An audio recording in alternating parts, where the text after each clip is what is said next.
Om Namo Bhagavate Vasudevaya. Om Namo Bhagavate Vasudevaya. Narayanam Namaskritya Naram Chaiva Narottamam Devim Saraswatim Vyasam Tato Jayamudire Nashtaprayeshu Avadreshu Nityam Bhagavata Sevaya Bhagavati Uttam Shloke Bhaktir Bhavati Nashtake. So continuing with the discussion on Srimad Bhagavatam, Canto 4, Chapter 25, the descriptions of the characteristics of King Puranjan. Text number 41 onwards. Kanam Veera Vikyatam Vadanyam Priyadarshanam Navrinit Priyam Praptam Madrishi Tvadrisham Patim. So the lady is further speaking to King Puranjan. Oh, my dear hero, who in this world will not accept a husband like you? You're so famous, so magnanimous, so beautiful, and so easily gotten. Well, praptam, so easily obtained or easily attained, that could be the right word, but Prabhupada said easily gotten. So the purport of this verse,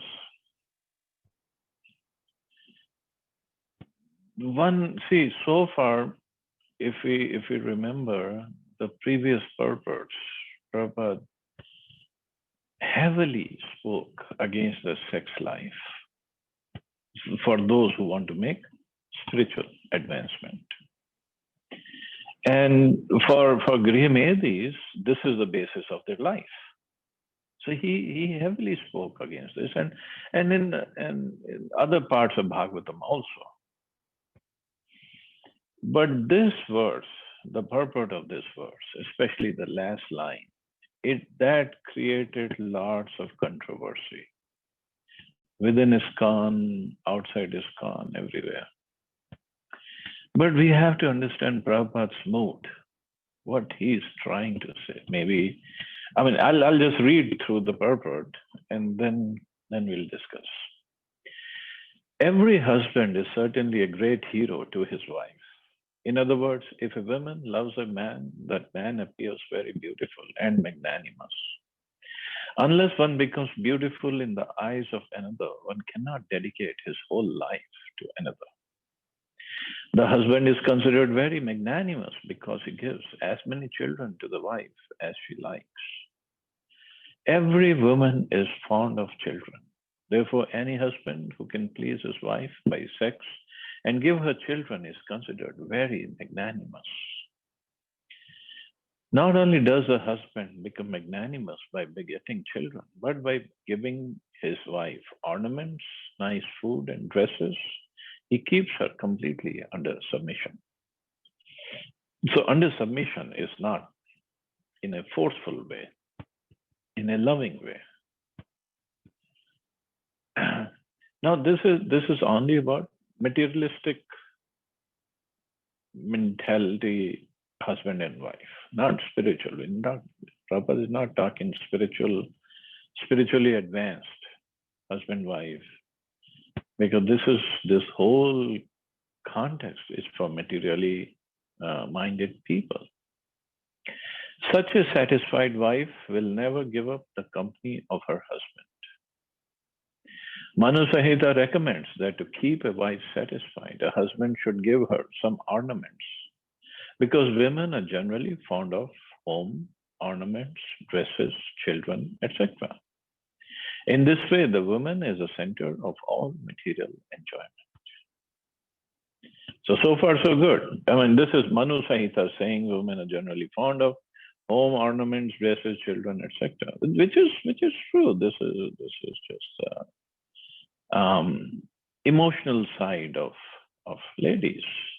They want this kind of security, and they feel secured, and then they also feel that this is their kshetra, this is their field which they have to look after.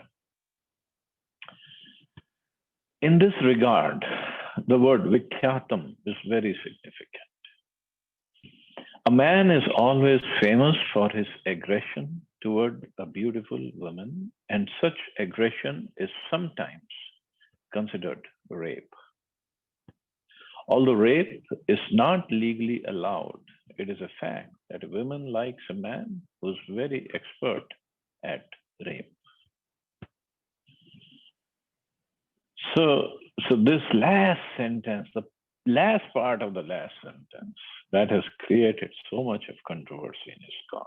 So much so that at one point, GBC was ready to put footmarks throughout all Prabhupada's books to explain exactly what Prabhupada meant at different places because of this last part of this line or this purpose. So now Prabhupada, just a line before, he says, such aggression is sometimes considered rape. Now, rape, what Prabhupada is meaning by rape here is not what generally we see all over the world, especially in India. So many cases of molestation and rape and gang rape, and the girl is either killed or she commits suicide. That is horrible. And Prabhupada did say, although rape is not legally allowed, which is completely wrong. And even Prabhupada did talk about in Bhagavad Gita, where he says 5 kind of aggressors can be killed, and one is one who steals somebody's wife. So that kind of aggression, Prabhupada cannot condone, cannot favor it. There's no way. And so far, Prabhupada always talk about that, and not just Prabhupada talking about his mind or his viewpoint. He's always talking about through the viewpoint of scriptures. And here also he quoted Manu Samhita. So here what he is trying to say is what I understood, and that a man who's aggressive, not in a negative way, but who shows little prowess, who's not like a dabu kind of person, and especially during the union or sex time.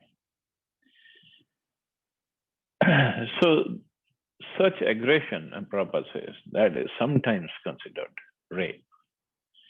Of course, there is no way Prabhupada or any Acharya or any Vaishnava can favor somebody raping, even raping his wife. That is not at all allowed, or that is not at all recommended, or even suggested, because that is completely wrong. But that aggression in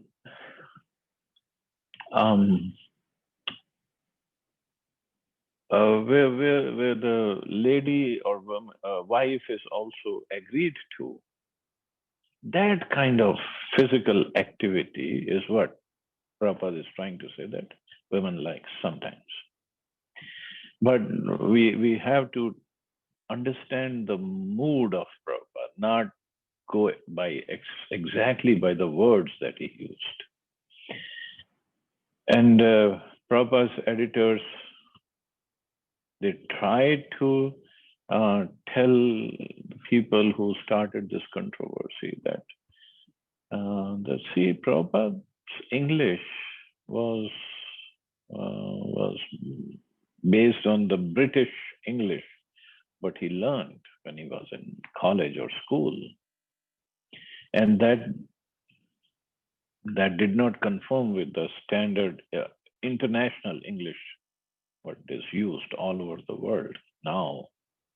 So maybe that's why he said something like that. And there could be many reasons, but there's no way Prabhupada could be even suggesting that molestation or exploitation is okay. There's no way. And so many places he said women should be respected, just like in the story of Kardamuni and Mother Devahuti and Draupadi and Queen Kunti.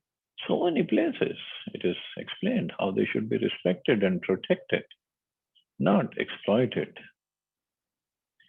So this line, one really has to understand Prabhupada's mood before uh, commenting on this line or starting a controversy. Kasya manaste bhuvi bhogi bhogayo striya na sajje bhujyor mahabhuja yonath vargadhi malam grinod dhattas smitavaloken charati apohitum. O mighty armed, who in this world will not be attracted by your arms, which are just like the bodies of serpents? Actually, you relieve the distress of husbandless women like us by your attractive smile and by your aggressive mercy. So here it's in the shloka only, aggressive mercy. Grina uddhatta. We think that you're traveling on the surface of the earth just to benefit us only. When a husbandless woman is attacked by an aggressive man, she takes his action to be mercy. Now, again, we have to understand aggressive man doesn't mean what's happening these days. That is not mercy, and that should be legally punishable act. But that's a different kind of aggression that she's talking. If both of them agree, a woman is generally very much attracted by a man's long arms. A serpent's body is round and it becomes narrower and thinner at the end. The beautiful arms of a man appears to a woman just like serpents, and she very much desires to be embraced by such arms. The word anath varga is very significant in this word. Nath means husband, means without. A young woman who has no husband is called anath, meaning one who is not protected. As soon as a woman attains the age of puberty, she immediately becomes very much agitated by sexual desire. It is therefore the duty of the father to get his daughter married before she attains puberty. So that was a tradition a few years ago, maybe 50, 60 years ago. But now everything has changed. Otherwise, she will be very much mortified by not having a husband. Anyone who satisfies her desires for sex at that age becomes a great object of satisfaction. It's a psychological fact that when a woman at the age of puberty meets a man and the man satisfies her sexually, she will love that man for the rest of her life, regardless who he is. The so called love within this material world is nothing but sexual satisfaction. And for that kind of satisfaction, which is nothing but lust, there's no such thing as love. And the whole world is basically revolving around that only. All the activities, all the thought process is basically to do what? No matter we are creating something nice technologically to make money, and in the end, what?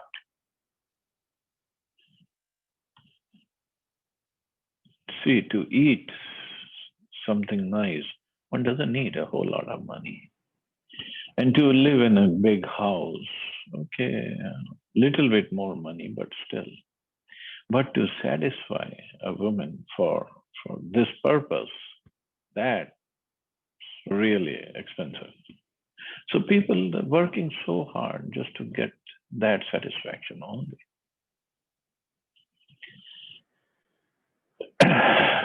And this is what, when we go to seventh canto and read Prahlad Maharaj's instruction, we'll see how heavy he is. He was only 5 years old boy, and heavy instructions he gave to his school friends.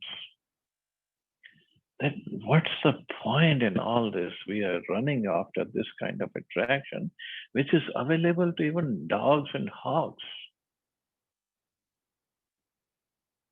Heavy, very heavy instructions he gives it there. But this is what Prabhupada is talking about very much. That was a tradition, and the tradition was not because the girls were burden on the parents or something like that. No, it was because it is very much mentioned in the scriptures, and and and if the scriptures say that, then it must be correct. And what I remember from Prabhupada's own marriage, he got married at a very young age. Probably he was 8 or 10 years old, and his wife was 5 or 6, something like that. So they got married, but the gona, the sending of wife to Prabhupada's house did not happen till they were adults. But because the marriage took place and the boy knew this is my wife and the girl knew this is my husband, and that's it. So that is what Prabhupada has also explained some other place. If the girl grows up with this thought, then she will not get distracted by anybody else, by any other man. And similarly, the boy, he will not get distracted by any other woman because he knows that this is my wife and I have married her, I am bound with her. but nowadays, everybody has made it so complicated actually by saying, oh, one can marry whenever she wants to or he wants to, and what it has resulted in is there is no bond between husband and wife.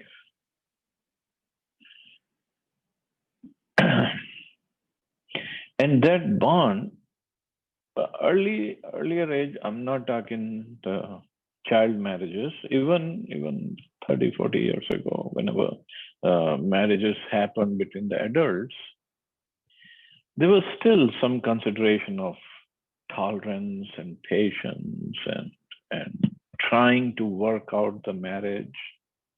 That thought was still there.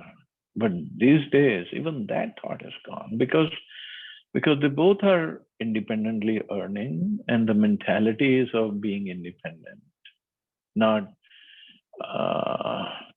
not getting exploited. Now, this word exploitation is also has become taken different meaning. The point is, there should be mood of service. There should be mood of taking care of each other. There should be mood of protecting each other. Husband is required to protect wife's senses by providing everything that she needs.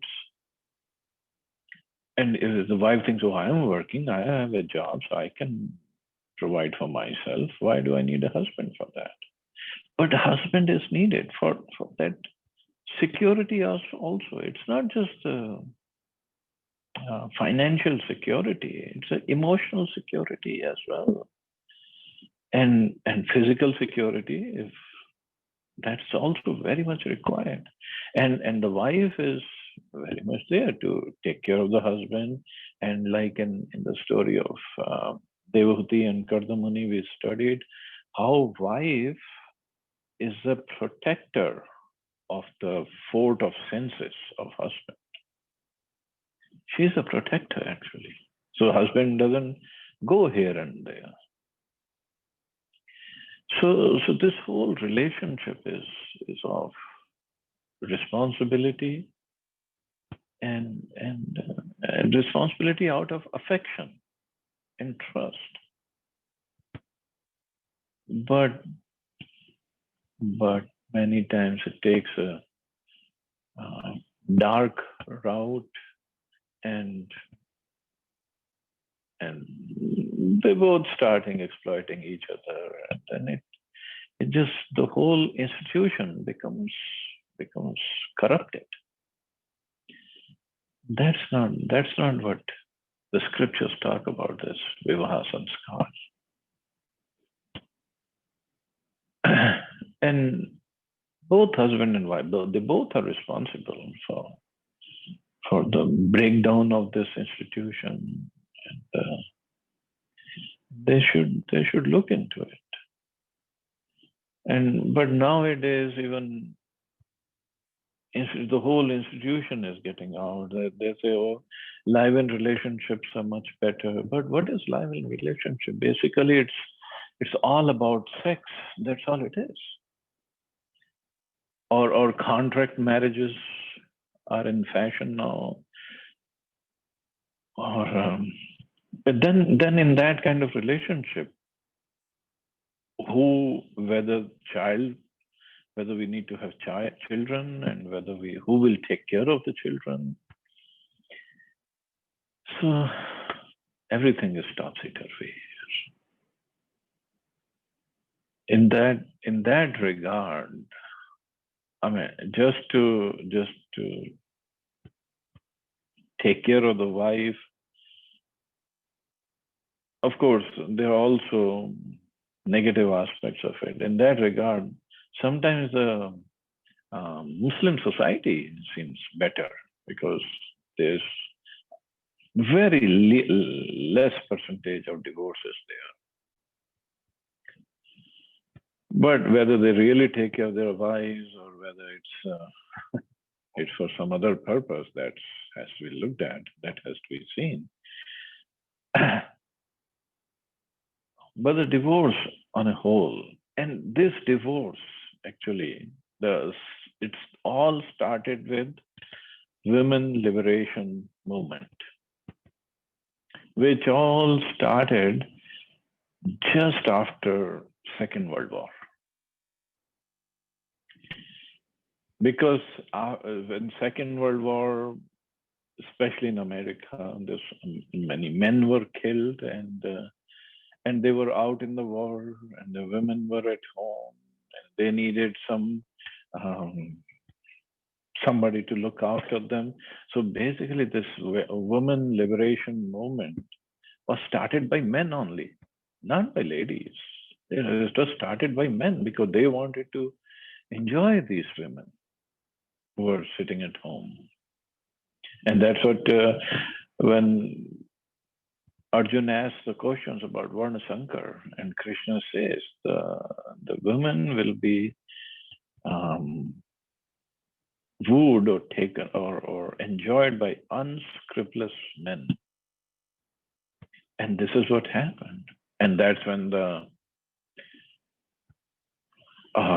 the whole restaurant chains were started then afterwards as a result of that, so that people don't cook at home. Because once we cook at home and the whole family eats together, then they're together. But if that part is taken out, and more restaurants and food chains and the fast food chains were open, so people go out. Women should go out and eat, thinking this is my freedom. And what will happen when we eat food cooked by these cooks at the restaurant? They're not cooking to provide nourishment to their customers. They're cooking just to get money out of them. And so we have read how Jaisa an vaisa man, Jaisa pani vaisi vani. So more if eat that kind of food, more our consciousness gets disturbed and corrupted and perverted. So we have more of these cases. So then even men think, why do I need to get married? I can eat outside, and I can take care of my other needs the other ways. Why do I need to get married? So that's when the whole, and then this is also affecting India in a very, very negative way. It's happening all over India also. That's the sad part, actually. It's just breaking the whole institution of marriage. Why? Because it's all based on sexual attraction only, not on responsibility and love or caring for each other. So anyway, I didn't mean to speak so much on this, but somehow. So we'll stop here, see anybody has any questions or comments.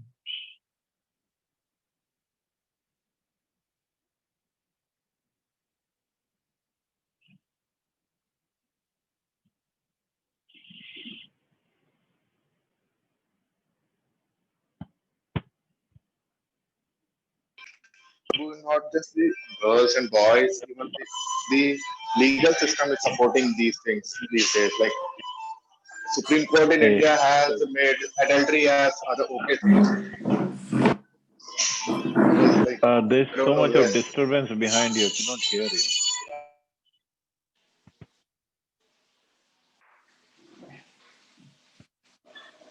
is it better, Prabhu? Yeah, much better. Yeah. So I was saying, like in India, even like legal system, like Supreme Court is also supporting this rubbish. They have made things like adultery as illegal. Now it is all okay to have extramarital relationship and all those things. It's not just the people are doing it; even the system is supporting to do all this uh, non-religious or Well, the whatever they are.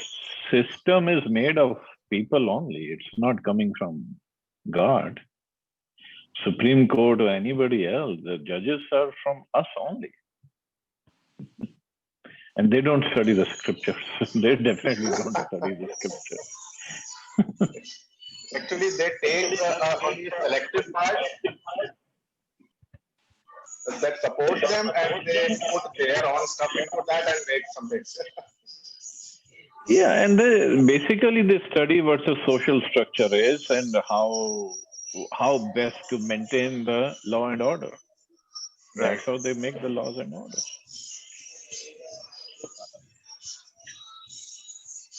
So they all are conditioned souls. They are not liberated souls. Right.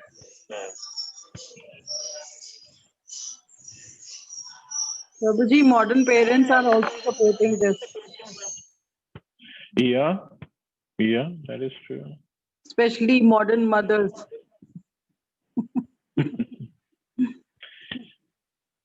Yeah, they also say किसी They की are सुनना teaching their नहीं और daughters, नहीं बनती है तो छोड़ दो, कोई दिक्कत नहीं है.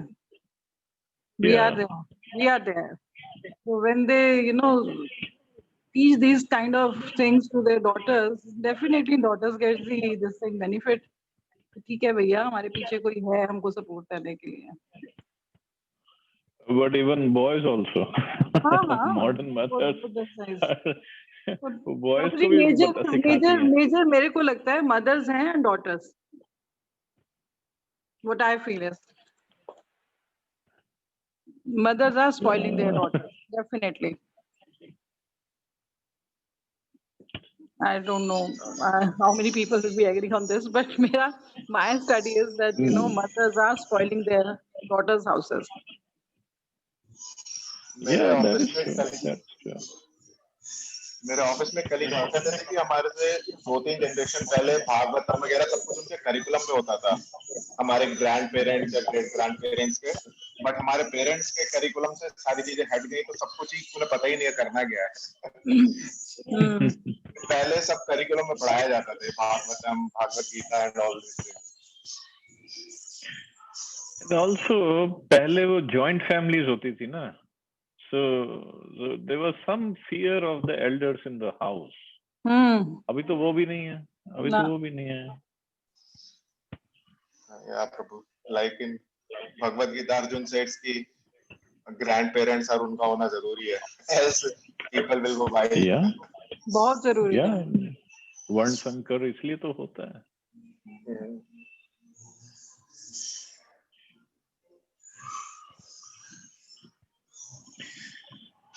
But anyway, now it's our duty. We raise our kids properly and give them the right knowledge. Thank Prabhuji. Right. Okay. Thank you, Prabhuji. Okay. So you all have a safe and wonderful day. Hare Krishna. Jai Shri Prabhupada. Hare Krishna. Thank you, Hare Prabhuji. Krishna. Hare Jai Shri Krishna Ram. Prabhuji. Jai